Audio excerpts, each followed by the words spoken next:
Hey guys, it's Woody the Unexceptional Gamer, and yesterday I posted up a gameplay where I was not perfect, and I broke it down and talked about the things I did well and the things I did poorly, and it was really well received. So I think I'm going to give that another shot today and look at how this goes. So let's look at this first play. Now let's look at the first play. On this walkway there's a guy in the distance, right here. I have a couple of choices. I can engage him in this fair fight, where he and I both shoot across the map, and I have an AUG, which isn't too bad, but still, I'm not looking for a fair fight. I'm looking to stack the odds in my favor. So let's watch what happens next. Rather than shoot across the map, I hop down, I go for the Miracle Nade, it doesn't get me anything, and then I do this. And that was a good play. I'm going to give myself the nod on playing smart, because he didn't really have much chance to win that gunfight. I had a huge advantage. And then what I do next here is freaking dreadful and embarrassing. So what I do next here is the sort of thing that a kill whore might do. Now, some guys say, hey, I go 80 and 8 and I help my team a lot. And you know what? If you go 80 and 8, you probably did help your team a lot. I'll give you the nod on that most of the time. Having said that, not all kills are created equal. And the sort of thing I'm doing here, going all the way back into their spawn and going for these kills, doesn't do much. And that was an assist. And I would be much better off helping my team with the B-bomb here. What are you doing, Woody? Now I'm all the way in the way back of their spawn, and the enemy has a spy plane up. Even if I start getting kills back here, it's not doing very much. Where my team needs the help is over there on the B-bomb, and I'm leaving them without it. So in a moment here, you'll see... Yeah, great, I got one kill. Like, that really did anything. They had a spy plane up. There's two of them hunting me down, and I deserve to die. I shouldn't have been way back there. I should have been establishing map control, pushing them back towards their spawn, not sitting behind them, going for kills that really don't help anybody at all. And now we've lost the B-bomb because I left my team shorthanded, and we've got some work to do. So next I spend a little time here setting myself up as the last line of defense. But when I realize I've got like 4 or 5 guys set up right in front of me, I feel kind of useless. So I decide to push ahead, and we'll see how that works out. Now, nobody's perfect, right? I don't think you can go through the whole game and be flawless all the time and say that every kill was a mistake. If I had reloaded my gun here, I probably would have beat that guy. And then I probably still would have died by getting shot in the back. You got to check your corners. You have to know where the people are. But... I don't know. I'm almost willing to give myself a pass, at least partially, because sometimes guys are going to get behind you. Now, I killed the diffuser there. That's the sort of thing, like that's a kill that I'm proud of. If I was kill whoring in the back of their map, not establishing map control, just getting those kills that really didn't make the difference in the game, then that's not cool. But when you kill a diffuser, when you kill a guy who's right off the bomb, when you kill a guy who's playing the objective, then you're doing more to help your team than you are just by killing some random guy in the far back. So I'm trying to set up here, and this is a pretty good spot for watching for bad guys. I think I lose this guy in the window and the brokenness of it. so that'll happen. But let's take a look at what goes on next.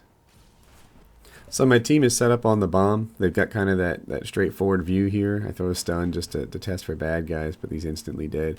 And now I'm set up on the left and not letting them cross the bridge. And this is a pretty good play. Not to say that it's perfect, but look, we're denying them access to the bomb site that they want, and that's working out like it's supposed to. There we go. Napalm on the bridge. So I get shot by a ghost there with a silencer. Again, not a perfect play, but a silenced ghost, right? They're ideal for doing the sort of thing that he just did there, and that'll happen. This guy needs to die.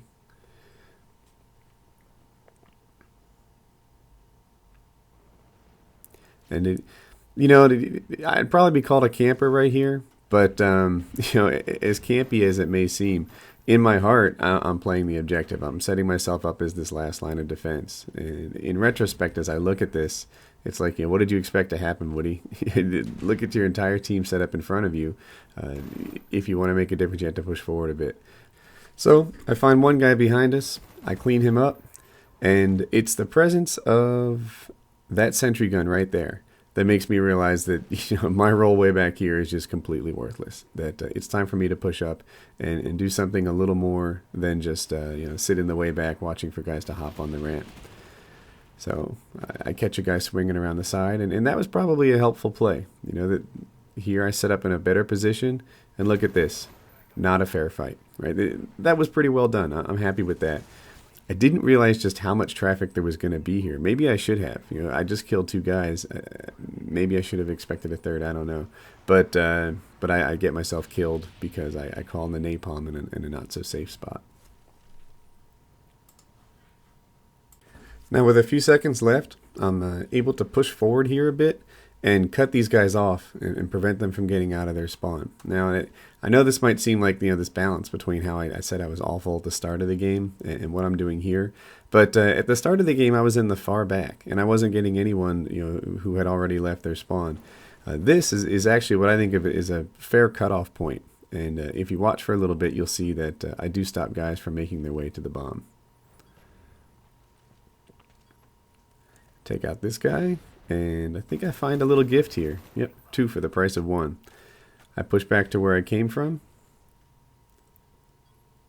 Take a look. And, you know, there's only 12 seconds. I'm not sure calling that spy plane was a smart move, but it worked out well for me anyway, because you can see I used this radar to my advantage and get 2 kills there, get a claymore kill, get a kill on this guy, and now I have some streaks. So, yeah, you know, was it kill whoring? Maybe, perhaps a little bit, but it was kill whoring at the cutoff point, which isn't such a bad thing. You don't always have to be behind the objective to be playing it, and that worked out okay for us. So the next round has begun. I've called in my sentry here, and now I'm dropping in the napalm at the cutoff point. Let's stop and take a look at my napalm placement. So what I'm trying to do here is prevent them from crossing the map. I made what I thought was a pretty good video on just where the napalm drops is compared to where the indicator tells you that it's going to drop. And I'll throw a link to that in the description so that you guys can see it. But this napalm is actually going to cover just about the whole map. And let's see how it works out. Napalm drops, pick up this sentry, and I get 1, 2, and 3, right? So a triple kill with the napalm. Okay, you know, a triple. I'll take it every time. I'm not going to put it in any montages, but I'll take that. I don't like the way I ran across the whole darn map with this sentry gun. You know, you're unarmed when you're carrying the thing around, but it worked out fine. I wasn't really punished for it. In retrospect, so this sentry gun doesn't do much for us. In retrospect, I don't know if it was good or not. I like sort of the position it was, but my team is so well set up that that the sentry gun doesn't really have to do very much. Should I have pushed it forward more? Maybe I should have put it here on top of the bridge and locked them down that way. I'm not sure. But if you look at the mini-map, you'll see that there's nobody by Bravo at all. And that to me is a weak point. It's like, all right, the team is really well set up on A, but with nobody watching B, I need to get my butt over there and see if I can help. So here we are, running, because I'm worried that there's someone that's going to get Bravo. And sure enough, there's a guy. Now watch this. Really? Like, I'm not exactly sure what I did wrong there. Can you just not get a guy in prone from a standing position? Did I need to kneel down just to be able to knife him? Because I certainly looked down. That maybe with that knife range reduction that they put in one of those patches, it stopped you from being able to get guys on the ground. But it's pretty clear it didn't work out. So, you know, I ended up getting the kill and I got the plant. Now, this was a mistake. I'm trying to lock these guys down and keep them out. But what did I think was going to happen here if I stood on this path, tall like I am? It's so easy to shoot. What actually happens is pretty predictable. Instead of standing tall right here, like I am, this is where I should have been. Now forgive the bad editing here, but I should have been this spot right here. If I had been right here working the head glitch, I would have made my way to another kill streak. And now back to the game. I find these 2 guys right here, and I lose the gunfight. Now I don't have the kill cam to show what I look like, but you can imagine me sitting there tall on top of that walkway with an easy profile in a 2-on-1 fight. I'm going to lose that 9 times out of 10. But if I had been head glitching, I would have killed both of them 9 times out of 10. Next up, I spot this camper. And these guys are super easy to deal with. If you're the aggressor, if you're the guy that moves in there, and you just hip fire while strafing, you'll win these gunfights all the time. He actually spots me too and goes to get me. But strafing and hip firing, it's really effective, so that's what I do. So here it is. I'll take this gunfight every time. He gets a few shots on me, but like I said, he's not going to win that. He wasn't set up right. This is the head glitch I should have worked previously. The game is over. I get the bomb destroy, and 23 and 5. Some good ideas in this game, some bad ideas in this game, but by and large, I think I helped the team more than I hurt it, and there it is. So I hope that you like this video. If you like to see these sort of gameplay breakdowns, there's a annotation on the screen, and you can see the one that I put up yesterday, which I thought was a pretty good video.